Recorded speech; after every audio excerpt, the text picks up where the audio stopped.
All right. Hi, I'm Shelley Macy, the Hand in Hand Parenting, and Patty Wipfler, our founder, is here with me. And after some technical difficulties, we think we're live.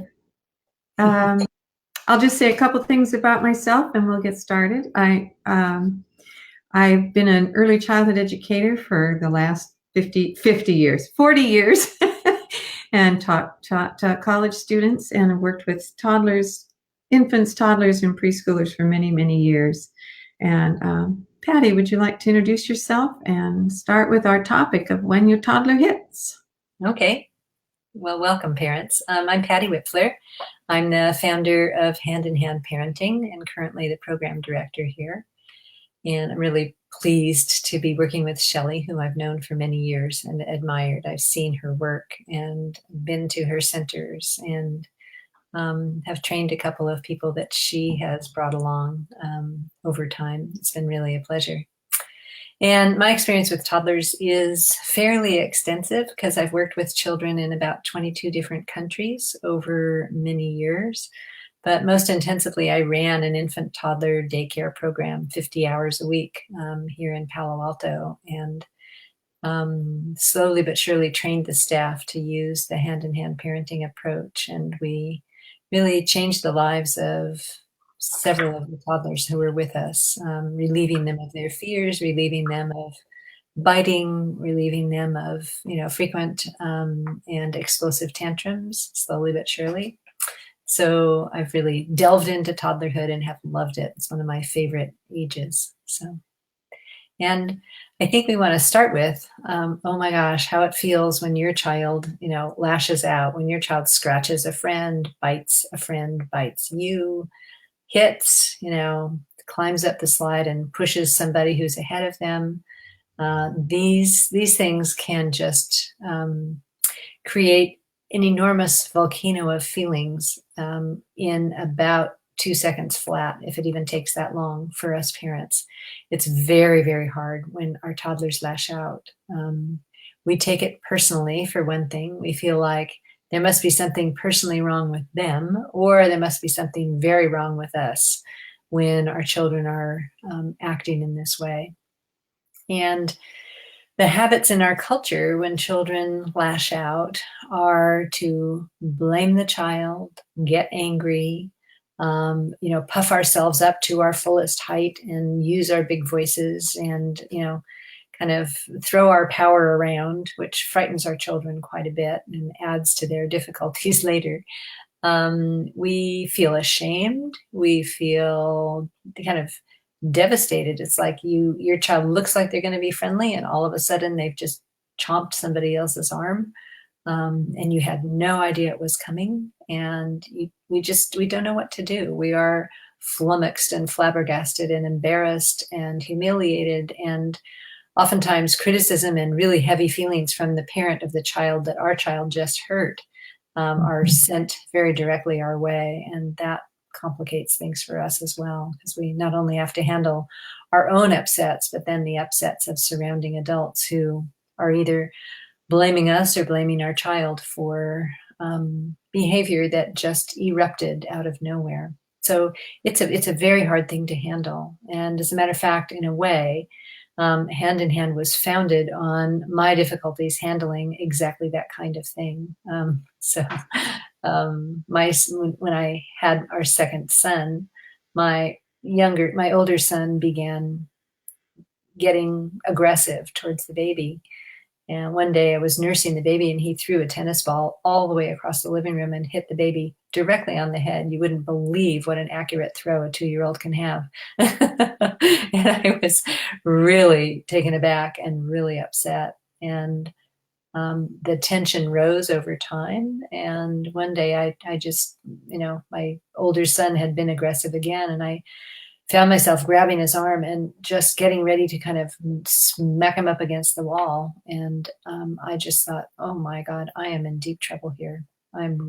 This is not me, but I don't know what to do. And then I promise every morning to myself, I'm not going to get angry. I'm not going to react. I'm going to try to be reasonable.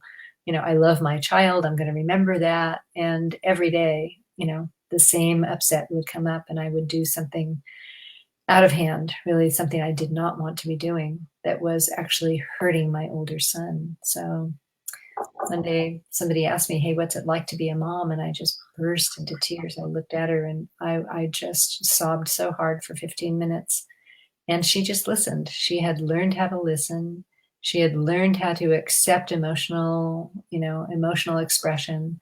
She learned how not to interfere. So I just cried and cried and cried. And I kept telling her, I don't want to be this way. This is the way my dad was with us. And I promised myself I wouldn't do it. And now it's like he's inside of me and I don't know what to do.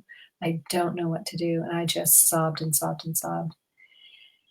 And there was no, she didn't offer any solutions. She didn't pat me on the back and say, they're there. She didn't go, well, we should really call a social worker. You're starting to be abusive, although I was. And she just listened. And when I pulled myself together again, she just said, thank you so much for sharing so deeply. I really learned a lot. No advice, no. And I walked away embarrassed. But when I was with my children again, 15 minutes later, I had enormous amount of patience. I wasn't reacting. The tension that had been building for months and months I'd released it. It wasn't there. I couldn't feel it. And I was a sane mother again. So this is how Hand in Hand got started. It got started with someone listening to me, spur of the moment, it changing everything about my relationship with my kids. And it was right in the toddler age. It's like, toddlers have sudden impulses to do stuff. Parents have sudden impulses to blame themselves or blame their children, or to hit or hurt. Whatever was kind of done to them kind of pops out, unbidden, unwelcome, and almost uncontrollable.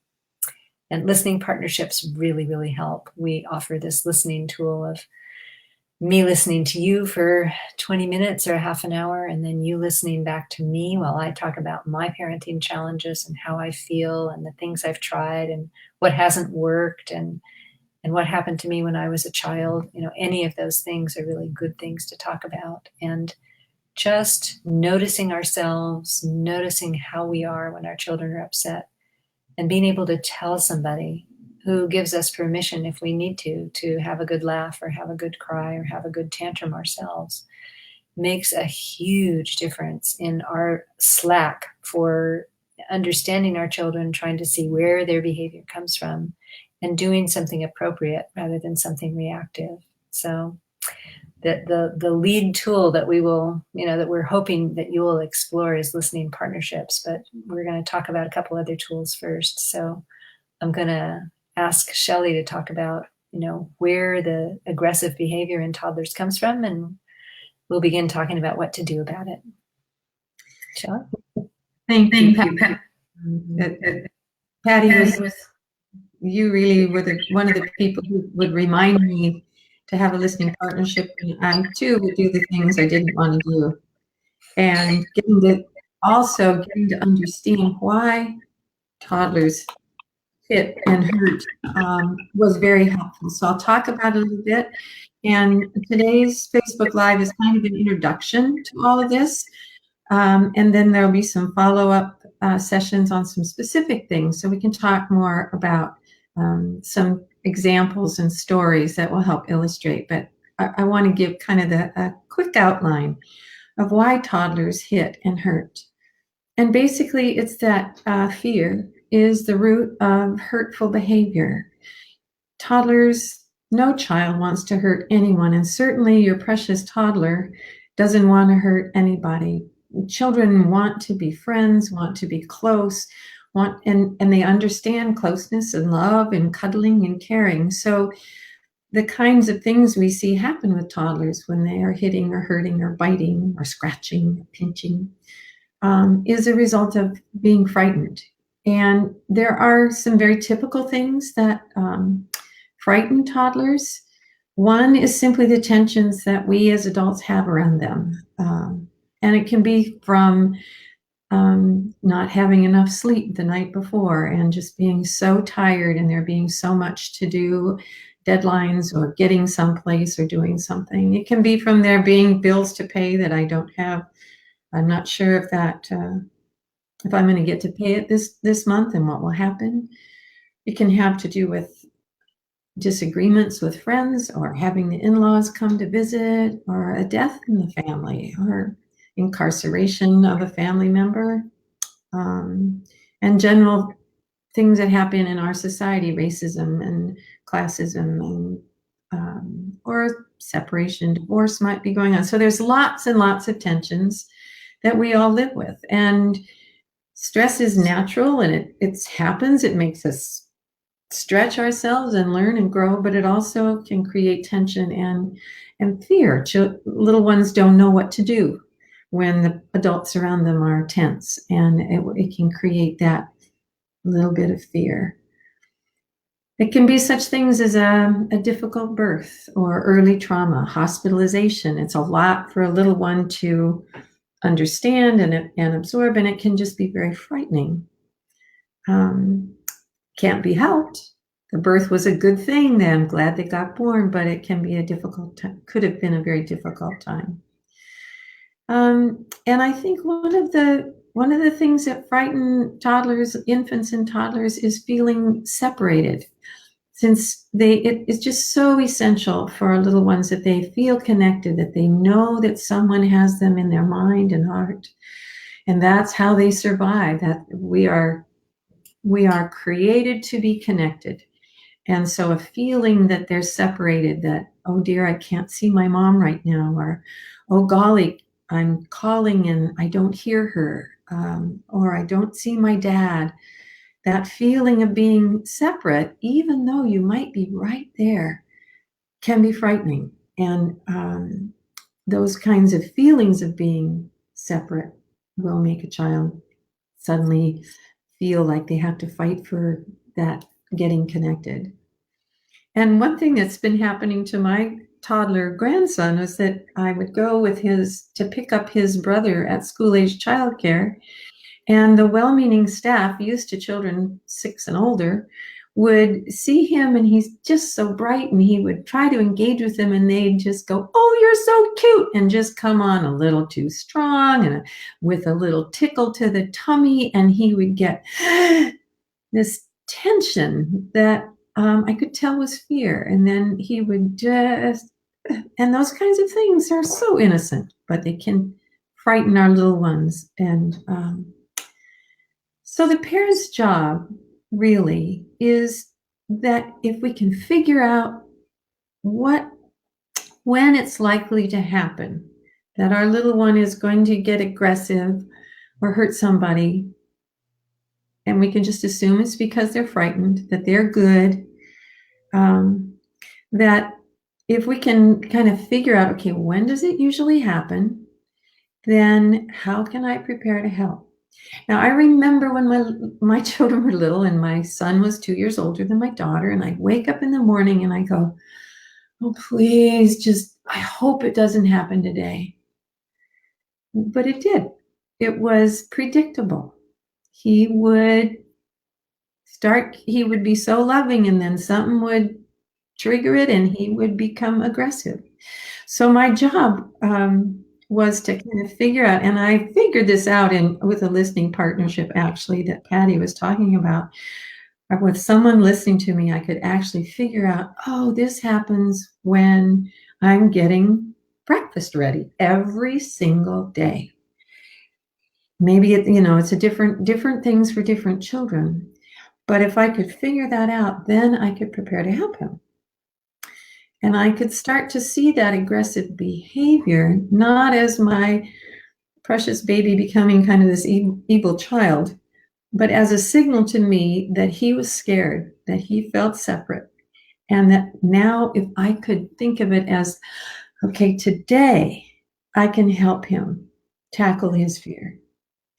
Today I can give him that attention and that he needs in a way that will let him release the tension and not have to be aggressive. So the job of a parent was, first of all, that I'm good, that you're good, that you're a good parent, and that you are learning. And boy, we all have so much to learn when we are parents, and that you have a very good child. Your child is still that good infant that is so precious, and they're having trouble, and they're signaling for help in really the only way they can. And so our job is to connect with them. We can try lightness and get them giggling. I would kind of go in with my head to my son's tummy and say, "Oh, I can't let you do that to sister." And he could giggle. And then there were the days when giggling was not what was happening. And I really needed to step in and set a limit and help him stop.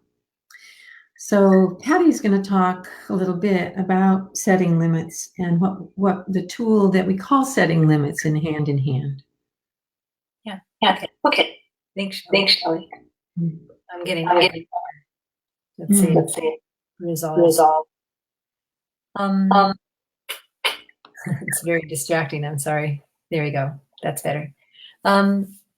So when the way most parents have been taught to set limits, it's been modeled by our parents, and the way my parents set limits, and the way, the vast majority of parents set limits is, don't you dare do that, from 5 feet away. There's a scolding finger, and there's a threatening, look on their face, and there's, a loud voice, and then an instruction, don't touch your sister with that, if the child is bringing a block to the baby's head.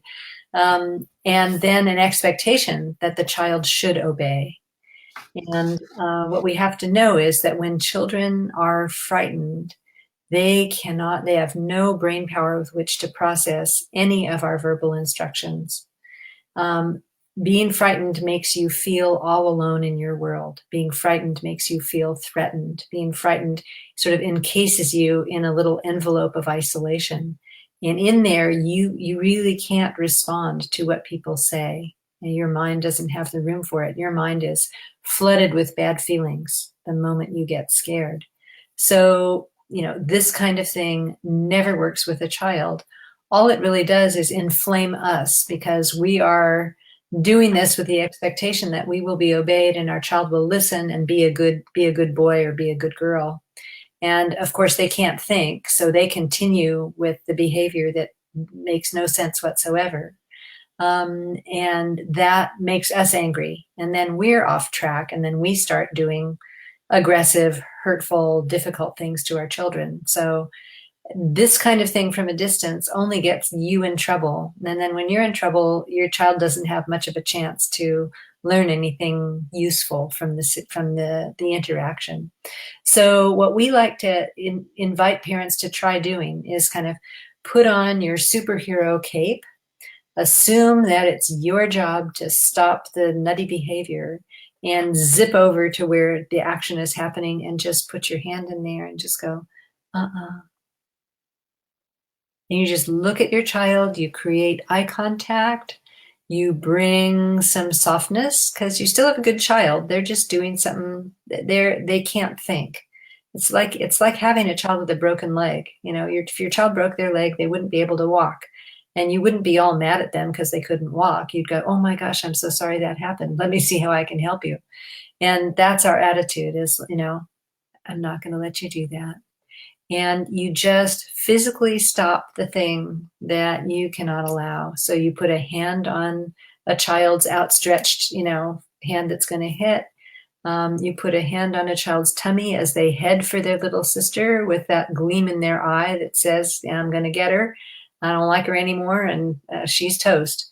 And you just slow the action down. You don't have to get mad. You don't have to scold. You don't have to say, no, we don't hurt in our family. I can't let you hurt her. You just go, no, or or I'm going to help you slow down. And you look in your child's eyes, and that creates enough safety that wad of feelings that's driving them towards aggression can release. And out comes a tantrum, out comes sweating and throwing themselves on the ground and being all over the place physically. Out comes crying. Sometimes it's crying with tears, but most often if a child is frightened, it's a lot of sound of crying, but very, dry eyes, because fear kind of dries a child up, tears wise, but lets them sweat like crazy while they're thrashing around. So you just hold them where they can't do any harm. You don't have to pick them up and take them to another room. Matter of fact, it's much better if you don't. Although most parents feel like they need to do something big. Just get there, stop the action, make eye contact, and let the child do the work of offloading those terrible feelings inside that were driving them to hit or to hurt or to pinch or to pull hair or to push. And they will, as long as you're not overwhelmed with anger so that you are an unsafe person to be with, as long as you can come with them with some indication of safety and support, they will cry with you, they will tantrum with you, they will throw themselves on the ground and kick and scream. And all of this is the way children heal from fear. But it only works if you are pouring in caring while they are pouring out